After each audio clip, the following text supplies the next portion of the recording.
ओम शांति। हम अपने मन के तार प्रभु परमात्मा से कैसे जोड़ें? एक उदाहरण है कि जब भी हम मंदिर जाते हैं तो चप्पल को बाहर उतार देते हैं, तभी अंदर प्रवेश करते हैं।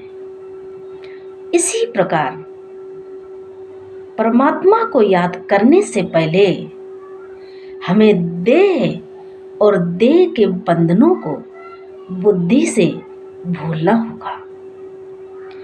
जब तक हमें देह और देह के संबंध याद स्मृति में रहेंगे, तब तक हमें परमात्मा की याद स्मृति में आ नहीं सकती। परमात्मा की याद एक अग्नि के समान है।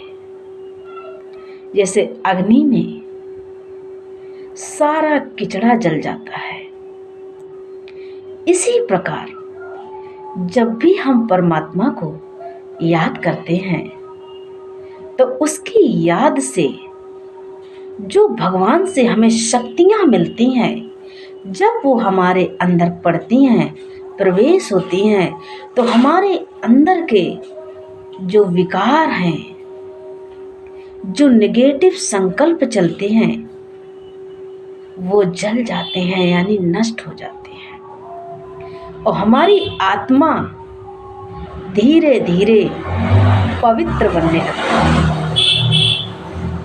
जब आत्मा पवित्र होगी, कहते हैं जब आत्मा पवित्र है तो शरीर भी पवित्र है। तन मन धन सब पवित्र है। इसी प्रकार परमात्मा को याद करने के लिए सबसे पहले हमें उनके स्वरूप को अपनी स्मृति में याद करना होगा। जैसे कहते हैं जानवर का बच्चा जानवर जैसे होता है। हम सब शरीरधारी हैं, तो शरीरधारी के माँ बाप तो उनके बच्चे भी शरीरधारी हैं। जो आत्मा है वो एक लाइट है, एक ज्योति स्वरूप है। तो आत्मा का जो पिता परमात्मा है वो भी कैसा है? एक लाइट है, एक बिंदी है। तो उस बिंदी को हम कैसे याद करें? तो हमें उसी स्वरूप में हमें स्थित होना होगा। अपनी स्मृति को उसी स्वरूप में परमात्मा को याद करेंगे। जैसे मैं आत्मा एक ज्योति बिंदु हूँ, एक लाइट हूँ, इसी प्रकार प्रभु परमात्मा भी एक ज्योति बिंदु है। परमात्मा गुणों के सागर हैं, अनंत है। उनकी लीला अपरम अपार है। वो ज्ञान के सागर, प्रेम के सागर, आनंद के सागर हैं। गुण तो उनके अथाह हैं। जैसे सागर की कोई तुलना नहीं कर सकता है, ऐसे परमात्मा की भी कोई तुलना नहीं कर सकता है। कहते हैं सागर में तो अथाह है, आप जितना चाहो उतना भर लो, कभी कम नहीं होगा। तो जब भी हम परमात्मा की याद करते हैं, तो जब उनकी शक्तियां हमारे अंदर प्रवेश करती हैं, तो हमारे अंदर के जो नेगेटिव संकल्प, जितना विकारों रूपी किचड़ा है, वो सब भगवान की याद में जल जाता है, यानी नष्ट हो जाता है। और हमारी आत्मा एकदम धीरे धीरे धीरे धीरे प्योर होने लगती है, पवित्र बनने लगती है। और जितनी आत्मा पवित्र होगी, उतना हमारा कनेक्शन परमात्मा से जुड़ेगा। जैसे आज लोगों से कहा जाए भगवान की याद किया करो, तो परमात्मा को याद करने के लिए लोग क्या कहते हैं? हमारा मन नहीं लगता, हमारा मन स्थायी नहीं रहता है। क्यों कहते हैं?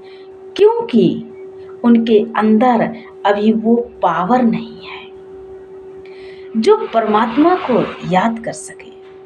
तो उस पावर को याद करने के लिए हमें सबसे पहले अपने को पावरफुल बनाना होगा। भगवान कहते हैं मैं कोई भूखा थोड़ी बैठा हूँ। आप जो कुछ भी पूजा पाठ करते जैसा करते, परमात्मा कहते हैं मैं तो इस संसार को खिलाने वाला हूँ, इस दुनिया को चलाने वाला हूँ। मैं तो सिर्फ बच्चों का भाव देखता हूँ, मैं तो भाव का भूखा हूँ। परमात्मा को भाव से याद करो, कोई भी चीज़ भाव से खिलाओ तो भगवान वासना लेते हैं।